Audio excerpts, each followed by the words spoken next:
À première vue, nous nous ressemblons tous.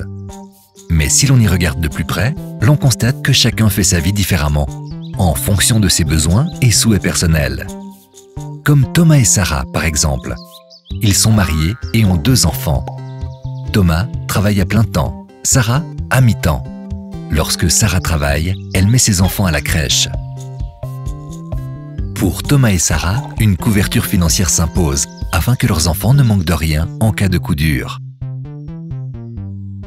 Ils investissent également dans l'avenir de leurs enfants, ce qui permettra à ces derniers de démarrer dans la vie sans soucis financiers.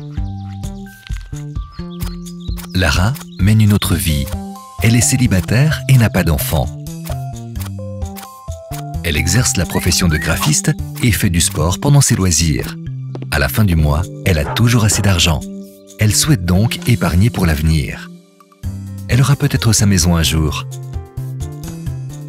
Eric et sa partenaire Alexandra ont déjà leur propre logement, dans lequel ils ont emménagé récemment. Ils sont particulièrement satisfaits des conseils reçus lors de la recherche du bien immobilier, puis pour son financement. Leur maison leur offre la place dont ils ont besoin. Les enfants qu'Eric a eus d'un premier mariage viennent souvent passer le week-end ici. Ils attendent leur 2e enfant. Pour Alexandra, il est important de pouvoir choisir son hôpital. Elle veut une chambre particulière afin que la famille recomposée puisse venir lui rendre visite sans déranger quiconque. C'est pourquoi elle s'est renseignée avant sa grossesse pour savoir quel était le meilleur modèle de caisse maladie dans son cas. Christophe est médecin hospitalier. Il est marié et a dépassé la 50aine. Sa femme et lui se demandent souvent comment ils vont aménager leur temps une fois à la retraite. Ils ont de nombreuses questions encore sans réponse. Doivent-ils opter pour une rente ou un versement en capital de leur avoir de vieillesse? Ou pour une combinaison des deux? Que se passera-t-il si l'un d'entre eux a besoin de soins? Et comment être sûr que l'héritage sera réparti comme ils le souhaitent?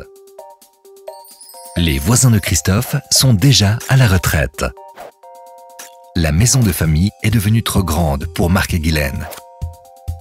Ils vont déménager dans un appartement plus petit et mieux adapté à leur âge. La maison ira à leur fille Sarah. Elle est actuellement en travaux pour que la jeune famille puisse bientôt s'y installer confortablement. Marc et Guylaine prennent les frais de rénovation à leur charge, grâce à l'argent qu'ils ont épargné. Quelle que soit votre phase de vie et vos priorités, Swiss Life a les solutions adéquates pour vous. En fonction de vos besoins individuels, aujourd'hui et pour demain. Prenez rendez-vous pour un entretien conseil avec l'un de nos experts.